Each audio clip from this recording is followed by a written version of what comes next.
Hello, everybody. I'm Brad Alexander, and today we have Meet the Candidate. Folks, I was born in Austin, but my parents moved to the Kyle Butte area as fast as they possibly could. So we got here in the early 80s, 1983, 84. I'd have to ask Mom. But, you know, we've been here. I was a high school coach. I now own a real estate business, me and my wife. And, you know, I just felt a few years ago that we really needed to get involved in the community. I never really voted. I didn't vote. You know, whoever got elected. It really didn't matter to me when I was a high school coach. Nothing. Well, now I own a business. I'm a little bit more involved, especially with the school district. And this year I wanted to do a Meet the Candidate. I did not want to just interview Republicans, Democrats, city. We're trying to do state, county, and city candidates so that you, the voter, can know who you're voting for. Speaking of that, folks, the polls are open. All right. They opened up and they are open for the next about 2 weeks from 8 to 6 throughout the county. And then on November 8th, that's election day, the polls will be open from 8 to 7. Folks, all we're asking for you to do is get out there, get to know who you're voting for. I personally am going to ask you, don't vote all D, don't vote all R. Vote for the best person for our community or for our state. All right. So vote for the best person. Don't have an alliance. I felt like in the most recent years, everybody is either this or either that. And I'll be the first one to tell you, I'm not. All right. I am not this. I'm not that. I have my personal views. And on local elections, I really want to vote for who I think is the most prepared and who I think is best for our community. So with that being said, today we have Meet the Candidate, Mike Gonzalez. Who is Mike Gonzalez? Hey, Brad, really appreciate you doing this. Just for the all the candidates, it's really tough to get the message out, and I love the format you provided here. I've seen some of the other videos where you just kind of say, "Hey, come on," and say exactly what it is. So it's great that you're doing this to kind of just get more information out to voters. Real quick, name's Mike Gonzalez. I'm running for Hays County Commissioner here in Precinct 2. Precinct 2 was recently redrawn, so it's mainly Kyle and the eastern part of Butte. Who I am, I always like to start was this my very first job. I was a freshman in high school. I grew up in Eagle Pass down on the border. I was actually spent one whole summer in the over 100-degree heat putting up insulation. Had all the insulation falling all over me, had the sweat all over me, and that's when I realized I'm going to college. So I went to college, went to Southwest Texas, now Texas State, got my degree in finance. After that, I worked for the Texas Department of Banking. Did that for a while. So I was a bank examiner, auditing the banks. I worked for a military contractor as a comptroller, and also worked in economic development down in the Rio Grande Valley. Did that for about 6 years. And the thing that was great about that is you really get to understand how local economies can really benefit and raise people out of poverty, but just open up opportunities. But that's kind of my background. It's pretty diverse, strong finance, strong economic development. I was mayor for the city of Kyle from 2005 to 2011. And that's kind of my quick breakdown. And I'll let you get to the other questions and we'll go a little bit deeper. You know, we have something very much in similarity. I was in college. My junior year, I had this bright idea. I was going to come home, quit college. I was done with the rat race of always being broke in college. So I got a job on a construction site. We were pulling fiber through Round Rock High School. So I had to crawl through insulation. Yeah. And so we had similar experiences. The insulation comment. Yeah. I was crawling through insulation, and that was probably the best job I could have ever had because it got my butt back to school because I did not want to be coming home covered in insulation and dust all day long. Complete respect for people that do that. We know exactly how tough that is. So complete respect to those folks. So you touched on it. just a little bit. What if you could go a little bit deeper on, what other offices you've held and sort of, so you're running for county a commissioner precinct 2. Maybe if you would share with people a little bit of what the commit, because I'll be honest with you, up until I met Mark Jones and started selling commercial property and real estate and all that kind of stuff, I had no clue what a county commissioner did, and or who the county commissioner was. I think I grew up in this town never knowing who a county commissioner was. So this is a big question on, if you could inform the people on what county commissioners do and what offices you've held and what jobs you've done in the past that has prepared you to be the best candidate for the job. So the biggest thing that county commissioners do for citizens is it's really twofold. One is they are the ones who really drive the road improvements, the road constructions, mobility within their precinct. So that's a big part of what county commissioners do. The other big thing that they do is that they're one of other commissioners on the commissioners court that vote to approve the budgets for the county. So the sheriff's budget, the court's budget, all these budgets go before the commissioners courts, and they're the ones who set it. So that's why for me, it's a lot of folks don't know what commissioners do, but it's vitally important, because when you're talking about the roads in your precinct, mobility, that's the commissioner. The other thing too is what priorities are going to be where the county focuses, whether it's law enforcement, whether it's and anything like that. They're the ones who determine what it is. So that's why it's important. As far as my background and why I'm qualified to that, the biggest thing I'll say is this: county commissioner, it's somewhat of a unglamorous position. Like you said, very few folks know what they do, but it's vitally critical at the local level. And that's why I'm really excited about it, because it's unglamorous, because at the end of the day, you are a problem solver, especially on those two issues. You really need to roll up your sleeves and get into finding real solutions. So I was mayor for the city of Kyle from 2005 to 2011, and that was a point where we saw explosive growth. I don't know, you were around at the time, so you remember all our overpasses at the time were these narrow 2-lane overpasses. Remember the one at Dairy Queen? There were those little narrow, that 2-lane that were probably built, I don't know, 40s, 50s. And all our overpasses were like that. Our frontage roads were 1-way or 2-way at the time, right? So not very safe, not very good for mobility. So that's what I faced when I came in. Before I ran for mayor, I was on our planning and zoning. I was actually chair of our planning and zoning. I was on our water advisory board. I was on a lot of boards that really, I wanted to do it right. I wanted to be sure that I served, kind of like you're serving on so many boards and committees now. I wanted to be sure that I knew what the community needed and that I had the network to provide those solutions. So that's why I did all the boards first, and then I ran. So during my term, we did a lot of great stuff. I led as we redid all the overpasses. All the overpasses you see today were done during my terms. And to get that done, we need to get TxDOT, we need the county, we need to get the city all lined up, and to make it a priority to push it forward. So we did the overpasses, we did the frontage roads. At the time, I don't even remember, but we had no significant retail back then. That was another issue that had to be addressed. So during my administration, we brought in millions of square feet of retail. The biggest one was HEB Plus at the time, Target. And the other thing also, I think that was really lacking, that it's hard to appreciate unless you were here back then, is we didn't have sufficient healthcare. In fact, Hays County was one of the medically underserved counties because we just didn't have enough healthcare facilities.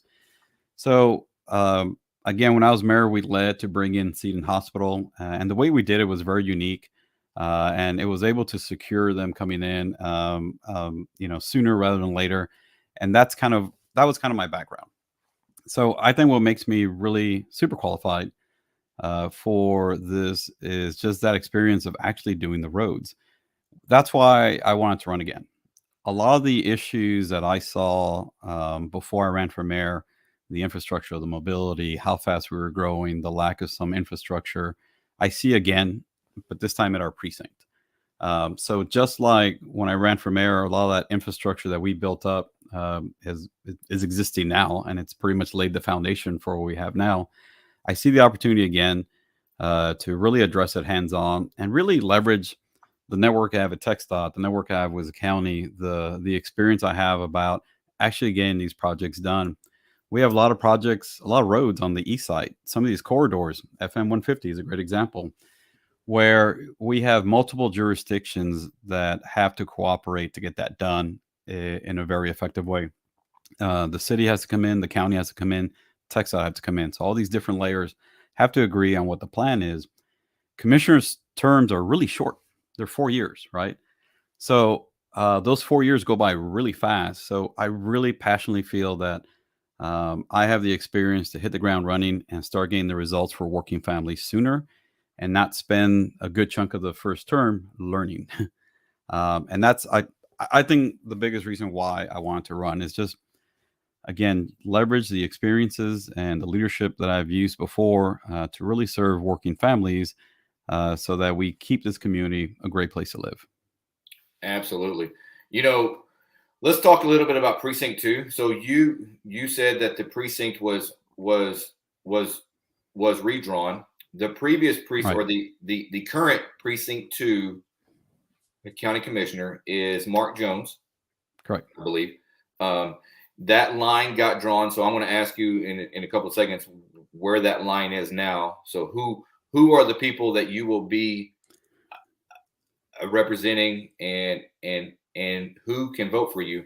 But talking about the job of, I'm on the road all the time, going, checking on houses and this and that. Yeah. And there's been times where I've called Mark Jones and said, "Hey, Mark, there's a cow out on Toller's Crossing." And usually he knows who to contact to get that cow back on the other side of the fence. One time I called Mark Jones and said, a dump truck had literally emptied quite a bit of rocks and dirt onto a road, that was in his precinct. And so there was no way of driving over it. So, having I feel it's been important to have a community person that has been around here, knows people around here, and knows who to call and those type of things. So those are some very not luxury items. I'm sure Mark doesn't enjoy getting phone calls about dirt on a road or a cow being out. But yeah, to be honest with you, that's sometimes of what you have to deal with the job. So back to precinct 2, where are those new lines drawn at, and what all went on with that? Sure. And actually I have a map of the precinct if you go to my website, mikeforhayscounty.com. But just real quick, it's pretty much the western part of Kyle. It's all of Plum Creek, Silverado. The other side of 150 is not in the precinct anymore. So like hometown Kyle or Six Creeks is not. Wow. And then you go down from that part, the original part of Kyle, and then you go down east, along the 150 corridor, and it pretty much follows IH-35. When you get to where the Home Depot is, I love explaining it this way. We get to where the Home Depot, then that's pretty much the end of my western part of I-35. Then it jumps to the east side, and it runs all the way up to the county line. So it'd be, Amberwood, all the way up to Sunfield. So in the Butte area, it's all the eastern part of the county, or eastern part of I-35. And the thing you said earlier about, hey, being the contact point, that's why I really love this position. Is the key to it is